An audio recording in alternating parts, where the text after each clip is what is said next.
Hello, we are back for another Unshushed talk, another live. And today we're speaking to Desdemona Dallas, who is the creator of the Survivors Toolbox. So we're just going to wait for them to join us in the live. And yeah, we're going to be talking about PTSD, symptoms, and healing practices. So yeah, hopefully they're going to be joining soon.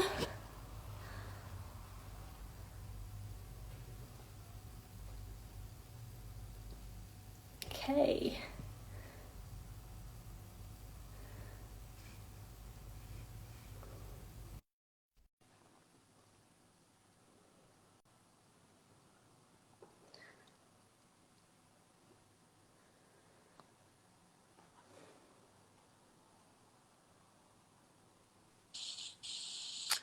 Hello. We've made it. We're live together. We're live together. Okay, it worked. Yes. How are you doing? I'm good. How are you? Oh, can you hear me? I can hear you. Yeah, can you hear me? Yeah, just about. I think I need to turn my phone up. Okay. I think I can hear you. How has your day been so far? What's that? How has your day been so far? Pretty good. Pretty good. How about you? Yeah, good.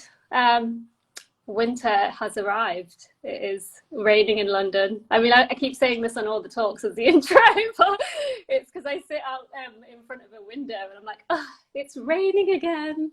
But yes, It's raining all good. in New York, so. Yeah. Well, I'm really glad that we obviously got to connect. Yes, you guys obviously reached out.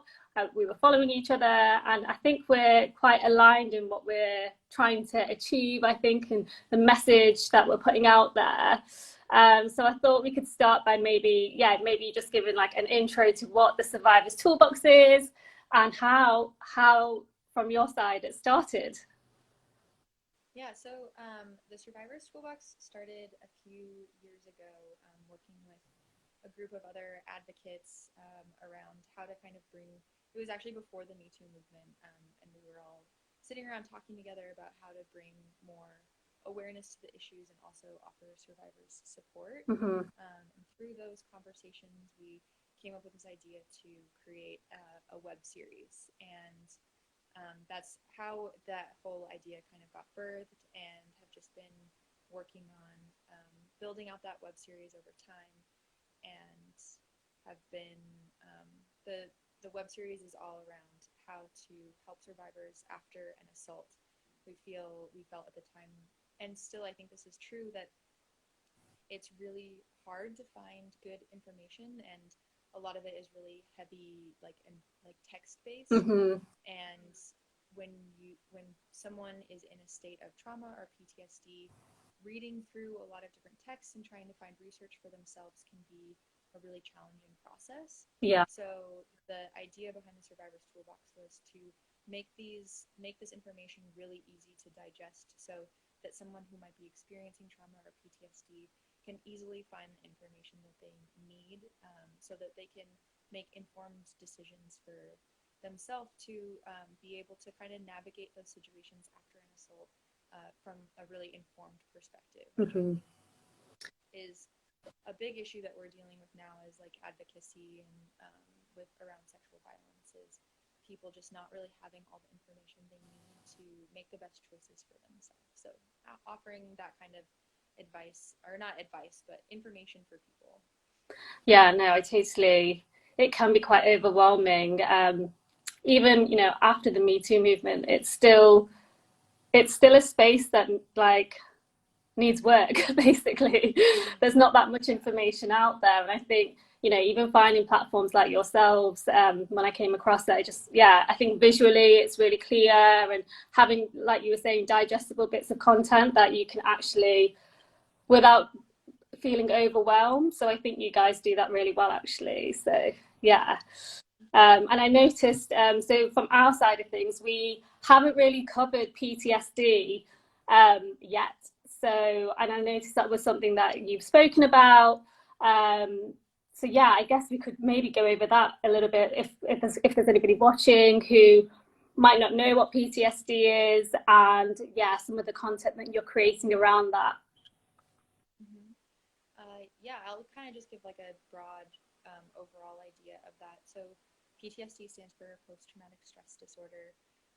And I think more people probably live with PTSD than they're actually aware of. PTSD can come in the form of a lot of different ways. It can be manifested from issues that people dealt with in childhood or other kinds of like traumatic emotional experiences. Uh, in the past, I think PTSD has been studied a lot through veterans, and it's becoming more of a conversation that people are having around recognizing how many people actually live with PTSD. And after an assault, uh, there's a lot of most people who have experienced sexual violence do live with PTSD, and that's something that can live pretty deeply in someone's physical body and emotional body. Mm-hmm. And so through the work that we're doing with the Survivors Toolbox is kind of offering people a guide for tools that might help them in challenging or triggering situations, and also kind of destigmatizing what it is to have PTSD. I think a lot of people think that maybe they're experiencing that on their own, or that not a lot of other people are having these kinds of experiences. So bringing more to the forefront that, you know, when someone is in a situation where they're experiencing a lot of emotional or physical response or reaction to something, that one is actually a pretty normal response after having been assaulted, but also there are ways in which people can work through those situations. Yeah, I was looking through some of your amazing image content that you've got. And yeah, I was just going through some of those points where it was saying so the different symptoms that somebody survivor might experience. So like the re-experiencing, the avoidance, the hyper-arousal. So this was all like completely new to me. And then I was having a look on your page, and I thought, yeah, like the re-experiencing, what that actually means with like the triggers, how you can get triggered, and then like flashbacks and things. And then you've talked also about the self-care on the other side as well. So like the mindfulness, physical well-being, and seeking support. Mm-hmm. Yeah, PTSD, I think it can show up in so many different ways in people's individual lives. So I think it's important for people who might be experiencing something like that to take time to kind of sit with themselves and know where their PTSD does come up. And that can be a really challenging and scary situation. I think that mostly through our work, we don't want to ever assume that we know what's best for any individual, because Mm-hmm. people, it's really important for everyone to be on their own journey to finding what feels best for them and Yeah. what best resonates for them. I think that that's the most important part of being on a healing journey, especially healing through PTSD, is just taking a lot of slow steps towards your own understanding of where your triggers come up. Mm-hmm. And there are a huge variety of ways in which PTSD can manifest in the physical self or the emotional self. So I think it's really important for survivors to find healthy spaces to figure out where those triggers do come up. And I think that self-care can be a really beautiful way to create a container for yourself to nurture healing practices Yeah. as people may be recognizing where they get triggered, how they get triggered, and then knowing, you know, what works best for them in those types of situations. And I think it can also be really surprising. Mm-hmm. You know, someone can be living life fairly normally, and a trigger will just come up out of nowhere. So Yeah. having the resources to know to have like a meditation or mindfulness practice, or even like a quick breathing technique, can be a really good way for people to navigate that situation. definitely. And I think with what I've seen on the website that you have as well, you have the yoga, yin yoga, I think it was, and sound healing. I love Yeah. for me, sound healing is just definitely works. Yeah, Like yeah, you were saying as well, every person that's experienced this type of trauma, it is not just one size that fits all. It is a very personal, like, healing journey. So even with when I was reading the avoidance, so pretending that it's not happening, or a lot of survivors might do that as a way to protect themselves almost. So yeah, it is so unique to each individual, but having something to look at, I guess, when you are triggered, or knowing where to go, and having some of these self-care practices almost in your back pocket that you can go to in those scenarios. And I think seeking support as well. I think I read this on your platform somewhere. It said healing happens not only on the person. Sorry, I'm just referencing your page. I'm just healing happens not only on the personal level, but on the community level. The more we can find and begin to rely on the support of others, the more survivors can open and trust themselves and the world around them. And I feel that's such a valid point to make for people who might have gone through these traumatic events. It can almost feel sometimes like quite isolating. So even connecting with people, platforms, individuals online, and knowing that you're not alone, even with PTSD, like learning about these things that you just think it's happening to you. So yeah, and I think that was a first step of the Me Too movement, was really to bring awareness to the fact that so many people are experiencing this. We're almost experiencing it together, but so separately, yeah, on like a very individual basis. So I think, it's really important to be able to reach out to people, and I also want to just bring attention to.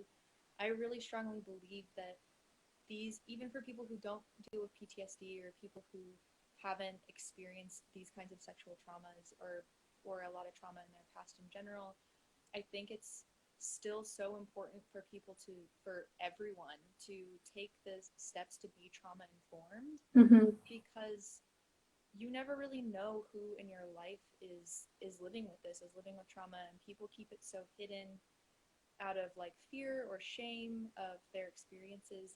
And if more people could be, who don't live with trauma, could be understanding or informed about what that experience is, then more people can act as support, and we can have like more supportive and stronger communities around all of us. Because I don't think that it shouldn't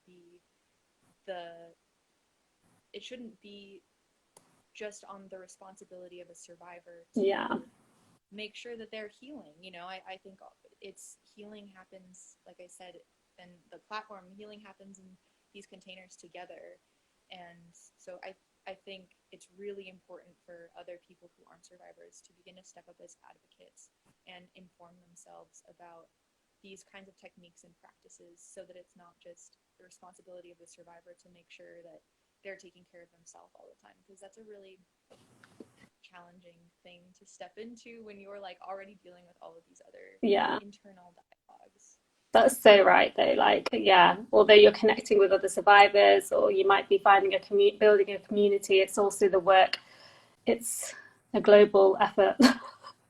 like most of these issues that are arising, not going to really change until it's like having that empathy and just understanding people, isn't it, really? Yeah, exactly. And that's kind of also, on a, with all of so many social issues, it's not just the responsibility of like an oppressed community to make sure that they're fighting for themselves. It's like everyone needs to be for that community. Exactly. So it's true here. More of these conversations, first step, with more people listening. But yeah, no, I love what you're doing. I love the the tools that you're offering? Do you have more video series like planned, or like more content in the pipeline? Yeah, so the next one that we're going to be putting out is going to be how to navigating the legal system after an Yes. assault. Um, and it's in no way to try to say that people need to report their case. I think that that's a very personal decision that everyone needs to make on their own for their own best judgment. Mm-hmm. I know for me, not understanding the legal system put me in situations that I felt in hindsight were really dangerous for me. Yeah.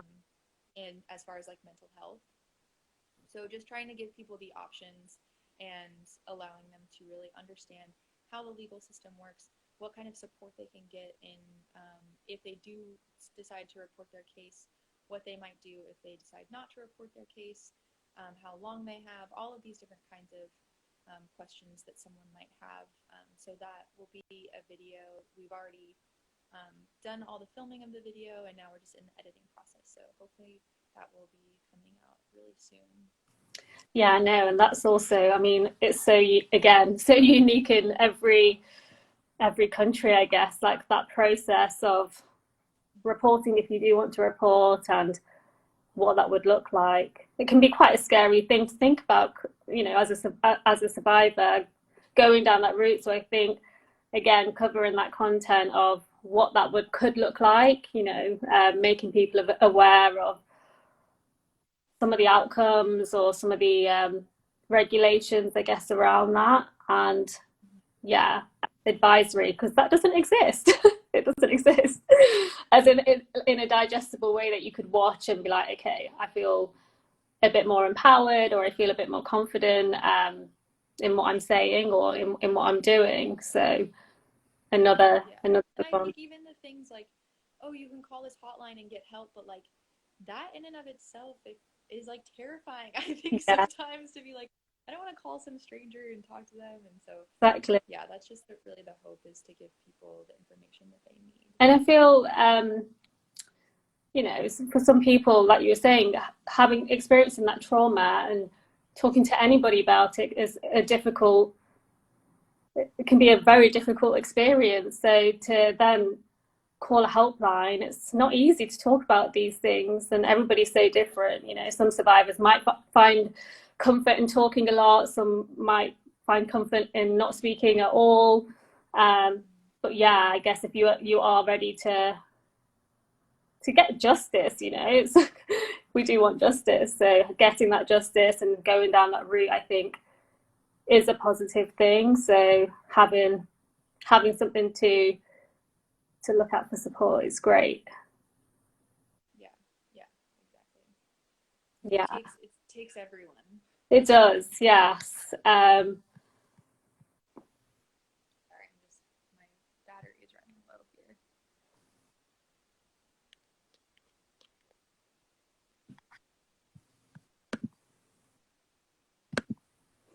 Um, yeah. So there's so much content we could go over.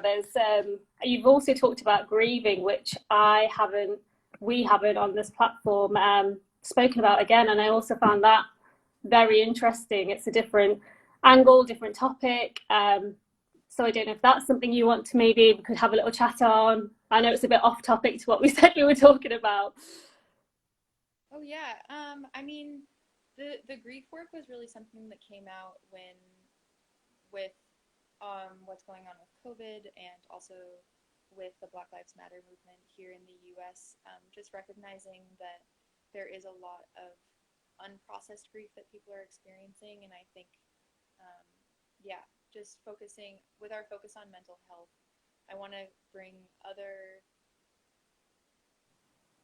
There's so many different layers of emotions of how all of these things show up in our body and show up in our Yeah. communities. So I think that grief was just a really important topic for us to bring up, as just giving people a space to kind of process those, maybe the harder issues that we are kind of uncomfortable with talking about. And I think with Survivors Toolbox in general, I'm I'm always trying to offer a space for conversations that are really hard for people to have.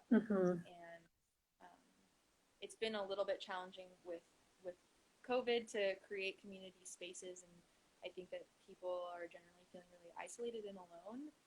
And so having the internet and hopefully, you know, having this kind of content out there is something that allows people to feel that they're like at least understood, you know, and then we're really lucky to have the internet, I think, in this moment in time. The amount of just some of the conversations we've been having on Shushbox, it's amazing, like the people you can connect with. And, you know, this time inside, for me anyway, it's a lot of like processing, maybe doing my own healing journey. And I'm like, having all of these conversations. And it's just, I wouldn't actually be doing that if we weren't in this situation. So for me, I'm trying to see a bit of a silver lining in that.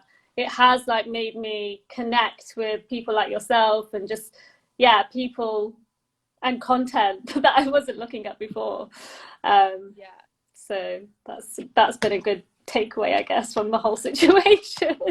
Yeah, it's interesting to think about, like, how do we in these times, like, how do we actually develop community, and like, you know, offering that kind of guidance of like, oh, if you're, you know, if you're healing, it's, you know, it's really important to reach out to community. And it's like, okay, well, what does community look like right now? Yeah. You know, how do we build these safe spaces if we can't actually be in spaces together anymore? Adapting now. It's a lot of online, a lot of videos. So even if we're not meeting in person, you know, there's the digital communities, and even the work that you've been doing so far, it looks like that you've already been creating a community. So that's growing with the content that you're doing. I mean, are there any other areas that we can talk about? Or I feel like we've covered the PTSD quite quickly. But yeah, I think we got it. Yeah, I mean, I think with thinking about PTSD and trauma, it's really taking time to kind of sit with yourself and the really uncomfortable layers, and I also want to bring to light that that's not actually safe for everyone. You know, I think we talk a lot about online. I see all these posts all the time that talk about healing and how healing should happen and processing should happen, and I also want to kind of like voice that for some people they're not ready for that kind of journey, because I think that you need to have the right kind of support systems and you know, have people in your life who will be able to help you through that journey. And it is, I think, in certain ways, it is a huge privilege to be able to be on that journey. And I just thought, I want to also kind of speak to just vocalizing that it's not necessarily accessible for everyone, and there shouldn't be shame around the fact that someone might not be in a space where they're actually ready to dive into that, able to dive into that. And it takes time, doesn't it? And it's everybody's where they are in their own healing journey. So really connecting with them.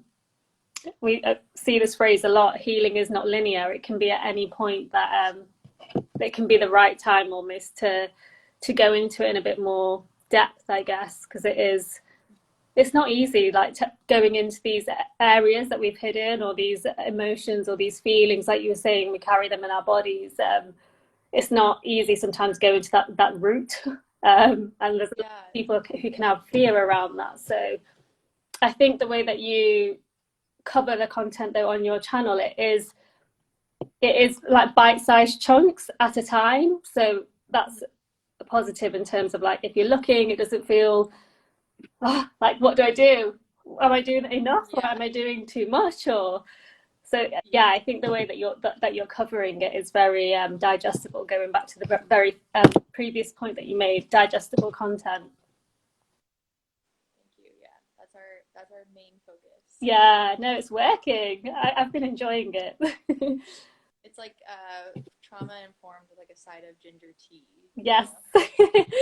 And we need some ginger tea. Exactly.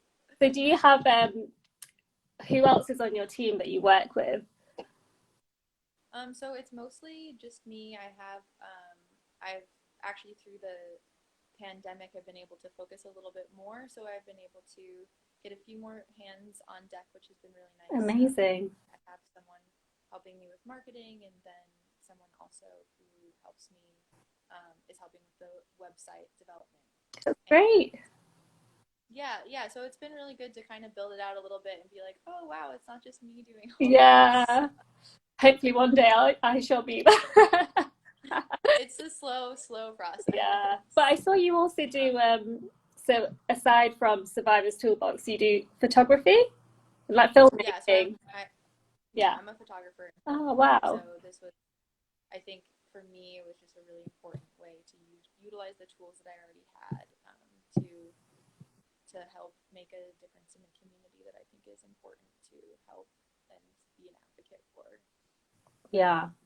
Amazing. Yeah, putting your skills to good use. Yeah. Do you have so on the filmmaking side of things, I guess obviously you'll be making more things with Survivors Toolbox. Have you got any other projects coming up?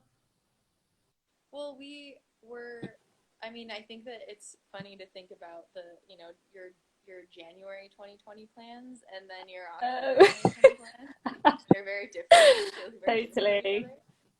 So we had hoped to kind of go on the road and start doing events in different parts of the U.S., bringing together like advocates and um, helping people teach like more trauma-informed information and bringing together artists kind of around all the same topics. Mm-hmm.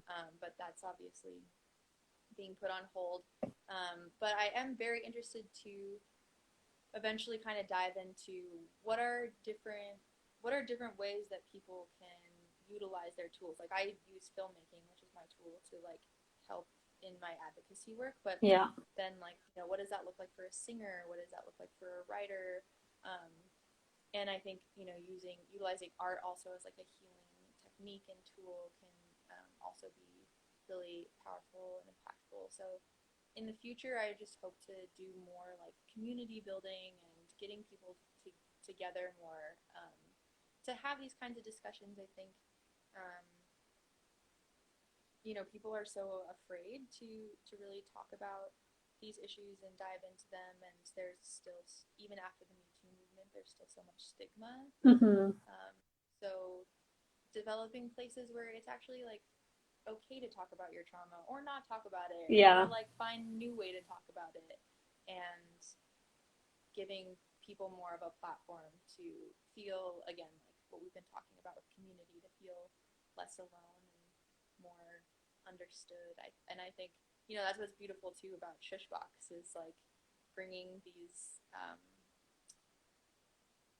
dialogues that people are afraid to have and bringing them to the forefront. Mm-hmm. I think that that's like super important work for people to be doing now, because like people walking around with so much shame, it's like it's not Yeah. okay. And when you start having like, once you start having a few of the conversations or getting into it, you're like, it feels like a weight is almost lifted, like these emotions Yeah, that exactly. shouldn't have been, well, obviously it's not blaming on the survivor that I shouldn't feel this way, but the way that I was feeling, it's now I look at it and I'm like, no, that is not that doesn't belong with me anymore.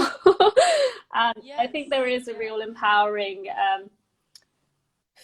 feeling that you get from having conversations, speaking to other survivors, speaking to people working within the space, and knowing that there's people on this mission and there's people wanting to make a change and people growing and evolving, and yeah, like let's have these conversations.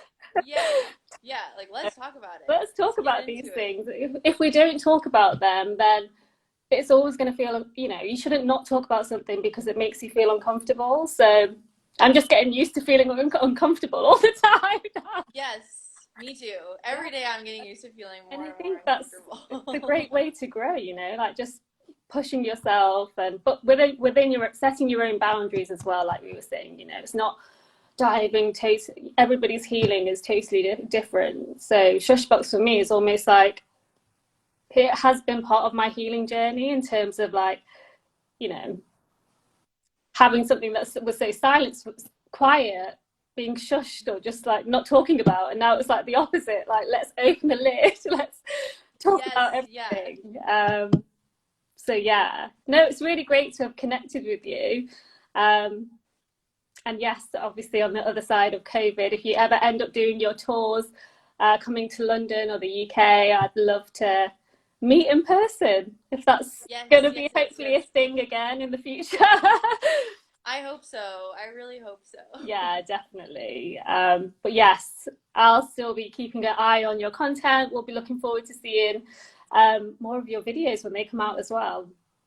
So yeah, thank you so much for your time. It was great chatting. Thank you so much for having us on. Oh. And I love the work you're doing, and it's really great to chat with other people and remember that we're all in this together. Exactly. Let's just keep on having the conversations and keep Yes. doing the work, and yeah, doing it together. I think, you know, the point that you made about the healing of the community, it's just, it makes you feel strong that you're not alone. So Yeah, we're in it together. yes. A little fist pump from me.